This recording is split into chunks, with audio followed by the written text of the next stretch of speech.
भविष्यावर बोलू काही या कार्यक्रमात मी संपदा आणि राशीचक्रकार शरदजी उपाध्ये आम्ही दोघं मिळून सगळ्यांचं मनापासून स्वागत करतो. वधूवर यांची पत्रिका जुळवत असताना त्यांचं गुणमेलन हा अतिशय महत्त्वाचा भाग जो आपण वेगवेगळ्या मुद्द्यांवर प्रकाश टाकत त्याची चर्चा करतोय, त्यातला अतिशय महत्त्वाची बाजू आपण आज मांडणार आहोत. ते म्हणजे या गुणमेलनामध्ये योनी हा अत्यंत महत्त्वाचा विषय की ज्याच्याबद्दल शास्त्र काय सांगतं, कुंडलीमध्ये काय त्याचा अर्थ असतो आणि त्या प्रत्येक प्रकारामध्ये एक वैविध्य आहे आणि वैशिष्ट्यसुद्धा आहे. ते जाणून घेऊया आजच्या या कार्यक्रमामध्ये. माझ्या माहितीप्रमाणे या प्रत्येक योनीला नावं आहेत, बरोबर आहे, आणि ती प्राण्यांची नावं आहेत, पशूंची नावं आहेत. तर ह्याच्या मागचं कारण काय?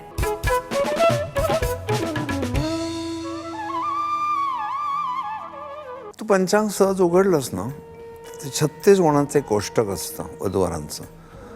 त्यामुळे वेगळं वेगळं बघायला लागत नाही. 18 गुण जमले तर योनी पण त्यात कव्हर होते. पण पुढच्या पानावर तरी त्यांनी तारागुण, वश्यगुण, गण वगैरेंचे दोष दिलेत. तुला पहिलं आश्चर्य वाटेल की पशूंची नावं का दिली योनीला.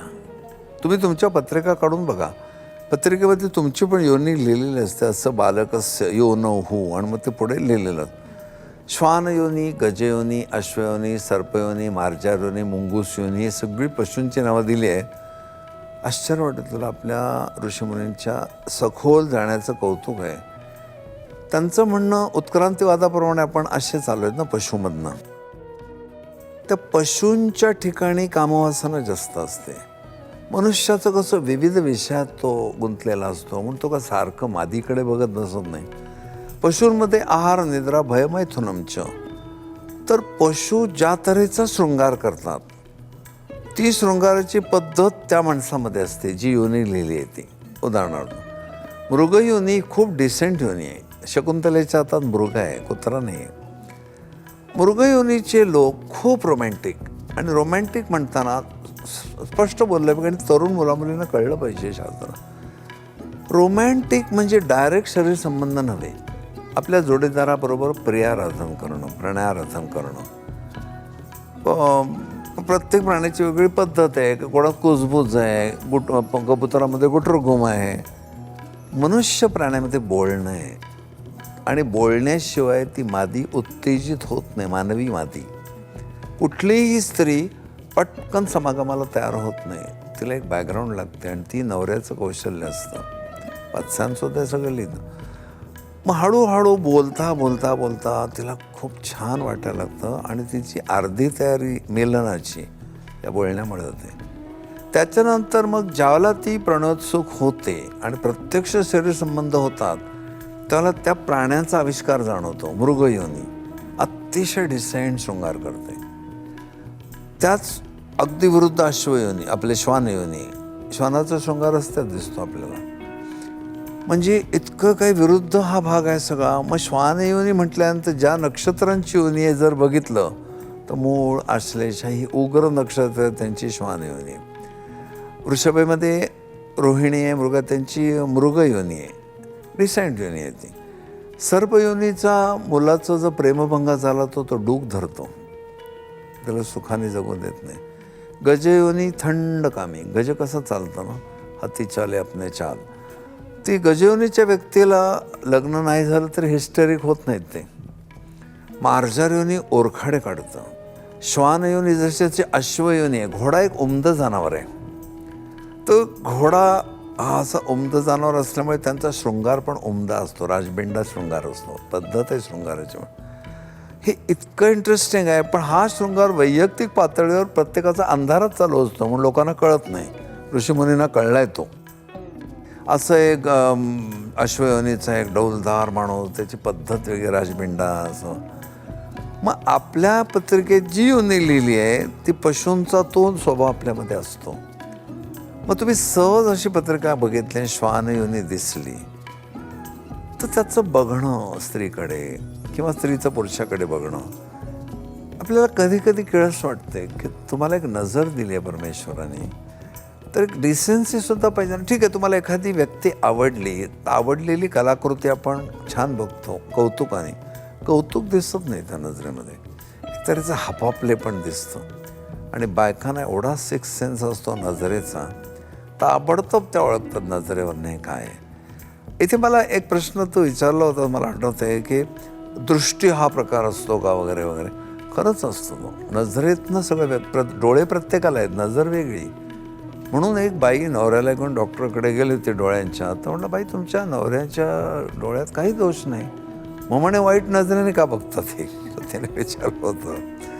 तसं नजर हा प्रकारच वेगळा आहे, तो अनुभवायचा भाग आहे. आता व्यक्ती कामातूर होते तेव्हा पण तिची नजर असते.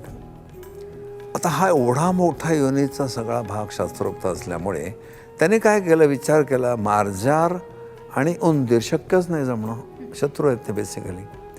उंदीर मांजर खेळवत असं आपण म्हणतो आपण उंदराला. कदाचित मार्जारी योनीच्या नराला मादीच्या ह्या प्रेमाचा नाजूक आविष्कार मंजूर नसून थोडंसं एक बलात्कारी आवेग हा अनुभव येतो. कारण मी त्या सगळ्या लोकांच्या मुलाखती घेतल्यात आणि लोकांचे कौतुक आहे. प्रामाणिकपणे त्यांनी सांगितलं, आम्हाला असं खूप पिडायला आवडतं, असं उत्तर मार्जारी योनीच्या लोकांनी दिलं आहे. आता असं पिडणं ज्या मादीला आवडतं तिने लग्न करावं त्यांच्याशी. पण ती एक खूप प्रणवत, एक नाजूक सरळ अशी व्यक्ती आहे. ते म्हणेल, हा काय प्रकार आहे, शृंगारामध्ये प्रेम पाहिजे, छळवाद कसा असतो. इथे खूप प्रॉब्लेम होतात. मी तर ऐकल्यात केसेस अंगावर शहारे आणणाऱ्या. म्हणून मॅच मेकिंग व्यवस्थित करायला पाहिजे. योनी म्हणजे दुसरं तिसरं काय नसून पिट्युटरी ग्लँड, ब्रेनमधली पॅशन कंट्रोलिंग ग्लँड. आणि कामातूर व्यक्तीला मग तो आविष्कार जाणवायला लागतो तसा. म्हणून कोण किती आवेगाने शृंगार करतो हे योनीवर कळतं. याच्याविषयी एक गैरसमज सुद्धा लोकांमध्ये, कारण त्याविषयी त्याने लिहून कळवले की योनी म्हणजे गेल्या जन्मी आपण कुठल्या योनीतनं प्रवास केला याच्या संदर्भातला हा योनीचा उल्लेख असतो का तुम्ही आत्ता सांगितलं त्याप्रमाणे? तसं काय, मग तसं पाहायला गेलं तर कितीतरी योनीतनं आपण आलो आहे. काही योनी आता डोक्यातल्या ओवांपासून योनी आहेत, त्याचं कुठे दिलं त्याने उल्लेख. मग आम्ही अमुक एवढ्याच योनीत होतो का? साधारणपणे 15 योनी धरल्या तर त्याच्या व्यतिरिक्त किती जलचर, वनचर, भूचर असे आहेत ना. त्यामुळे त्याच्याच संबंध नाही, पण त्यांची एक पद्धत आहे त्या शृंगाराची, ती या व्यक्तीमध्ये असते. आणि म्हणूनच तुम्ही मगाशी मी प्राणी हा शब्द उच्चारल्यावर पशु असं तुम्ही त्याला पुन्हा कारण दिले. नरयोनी भोगयोनी नाही आहे, ही एकमेव योनी आहे, इथे परमेश्वर प्राप्ती होते. म्हणून दत्त महाराज अनुसूया मातेला म्हणाले, माते दुर्लभ नरदेह पावलीस खरा, याचा लोभ मोहे न करी मातेरा. मातेरा करू नको, तो याचा पुन्हा पुन्हा मिळत नाही. क्षणाक्षणाला जुळून जाते, किती कोटी रुपये त्या मागचा क्षण मिळत नाही. म्हणून त्याला पशु का म्हटलं आहे? कामवासना पशूंमध्ये प्रभावी असते. माणसाने एक डिसेंट, एक गरज नैसर्गिक म्हणून तेवढ्यापुरते संबंध ठेवत. प्रजोत्पादन झाल्यानंतर त्यांनी विरक्तसुद्धा व्हावं, असं दत्तप्रभूंचा संदेश आहे. मेडिकल सायन्स सांगतं की तुम्ही जर छानपैकी शेवटपर्यंत आपली शृंगारिक बाजू सांभाळली, तुम्हाला आरोग्य चांगलं मिळतं. आणि जेव्हा प्रचंड टेन्शन माणसाला येतं आणि त्यावेळेस त्याची मैत्रीण, पत्नी कोण बरोबर असेल तर ते टेन्शन त्याचं कमी होतं. हा पण त्यात भाग दिलेला आहे. शृंगारामुळे एक पाल्पिटेशन होतं समागमाच्या वेळी, ते पण डॉक्टर लोक चांगलं धरतात सर्क्युलेशनच्या दृष्टीने. इतक्या गोष्टी मेडिकली सुद्धा प्रूव्ह. आणि म्हणूनच अशा जोडप्याला हृदयविकाराचा त्रास हा कमी असतो, 500% कमी असतो पर्सेंटेज दिले त्यांनी. पण किती पेशन्स, वाढत्या वयात असं ठेवायला रसिकता केवढी पाहिजे ना. सगळ्यांचा जन्म कुठे वृषभावर होतो. बरं. ज्या ज्या पशूंची नावं या योनीला दिलेली आहेत त्यांचे स्वभाव त्यात रेखाटण्याचा एक समागमाच्या वेळेचा एक स्वभाव रेखाटण्याचा प्रयत्न आहे. म्हणजे सिम्बॉलिक बोललं की माणसाला पटकन कळतं. तर याच्यावर आणखीन पुढे चर्चा करत राहूया. कॅज्युअली तुझं कधी पंचांग काढलंस ना, इतकं मस्त वाटतं ना अभ्यास करायला. ही योनी दिलेत, ही कुठली मृगयोनी. मृगयोनीचे श्वानयोनीचे 0 गुण आहेत. उघड आहे की मृगयोनीची एक रसिक, बुद्धिमान व्यक्ती जी शृंगाराला सुद्धा आध्यात्मिक पातळीवर बघते, तिला जेव्हा हा असा अतिशय अश्लील प्रकारचा शृंगार करणारा माणूस भेटतो, त्याला कसं तिचं मूड राहील. आणि म्हणून ऐन समागमाच्या काळात एकदम इंटरेस्ट जाऊन व्यक्ती शैथिल्य येऊन पडते असे केसेस मी ऐकले आहेत. तेव्हा हे मी टॅली करतो. म्हणून योनी पण नीट टॅली करायला पाहिजे. पण संपदा गमती पण फार घडतात. माझ्या ॲस्ट्रॉलॉजीच्या क्लासेसमध्ये मी एकदा योनी हा विषय शिकवत होतो. आणि शेवटी माझा हेतू काय, तुम्हाला ज्ञान मिळालं पाहिजे म्हणून सगळं खुलासेवर सांगायला पाहिजे. तर मी त्यांना सांगत होतो की बघा, परदेशामध्ये हे बॉल डान्स, शेकहँड करण्याची पद्धत, इथे थंडी आहे, घर्षण झालं तरी चालतं. ते इथे आम्ही घामाघूम झालेले असताना एकदम एकमेकाला आलिंगन देतो, शेकहँड करतो, ह्याचा घाम त्याला, त्याचा घाम त्याला. काही गरज आहे का? असं सगळं शिकवत असताना मी एकदा श्वानयोनीवर बोलत होतो. व्यवस्थित समजावत होतो की तुम्ही रस्त्यात जेव्हा बघता श्वानाचा शृंगार, तर आपल्याला आश्चर्य वाटतं, ह्या लाज लज्जा आहे का नाही या प्राण्याला काही? शृंगार किती एकांतातली खाजगी गोष्ट आहे वगैरे असं सगळं शिकवत होतो मी. आणि मी सहज त्यांना म्हटलं की श्वानयोनीचा एखादा माणूस रस्त्याने बायकोबरोबर जाताना पण सरळ जात नाही. तो अशी जोडपी बघ, गळ्याचाच हात घालतात भर रस्त्यात, गालगुच्च्या घेतात. घर नाही का तुम्हाला? पण योगायोगाने ती पण श्वानयोनीची असेल तर तुम्ही डोळेच मिटून घेता. असं मी शिकवल्यानंतर आमचा एक शहाणा विद्यार्थी बसमधनं प्रवास करत होता आणि त्याला एक जोडपं चाळा करताना दिसलं. हा ओरडला, श्वान श्वान. म्हणतो तो मार खाल्ला असतात तर मला म्हणतो तुम्ही शिकवलं तसेच ते वागवतात, तर मी शिकवलं ते ना. म्हणजे हे सुद्धा त्याला का सांगतो मी, तर विद्यार्थ्यांना मी इतका घाबरतो ना, अर्धवट नॉलेज असतं काहीतरी उद्योग करत बसतात. पण खूप रहस्य कळतात ह्या योनीनी. तर तरुण मुलींना मी सांगेन, ह्यात काय त्यात काय असं म्हणू नका, अभ्यास करा आणि मग हो का नाही खरं नाही ते ठरवा. आणि ज्यांची लग्न झाले त्यांना पण मी जरा वॉर्निंग देतो, किंवा इथे जे प्रेक्षक ऐकतात, वडिलांची पत्रिका काढतील आणि अरे श्वानयोनी बाबा तुमची आणि प्रॉब्लेम होईल, तर तुम्ही गुप्त जाणावे आनंद वनभुवनी. अभ्यास करा तुम्ही. माझ्या सहवासात श्वानयोनीचा माणूस आहे, तो असा वागतो का? त्याचा स्वभाव आहे, तो मुद्दाम करत नाही.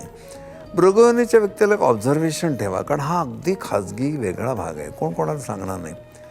पण माझ्याकडे सगळेच येतात, मी त्यांना विनंती केली, मी अभ्यास करतो आहे, तर तुम्ही मला हो का नाही सांगा, माझं चुकतं आहे का? आणि खरंच त्या शास्त्रकारांची कमाल आहे. कसं शोधलं असेल त्याने, कोण जाणे. आमचे ऋषीमुनी ब्रह्मचारी, पण त्याने हे सगळं शोधलं.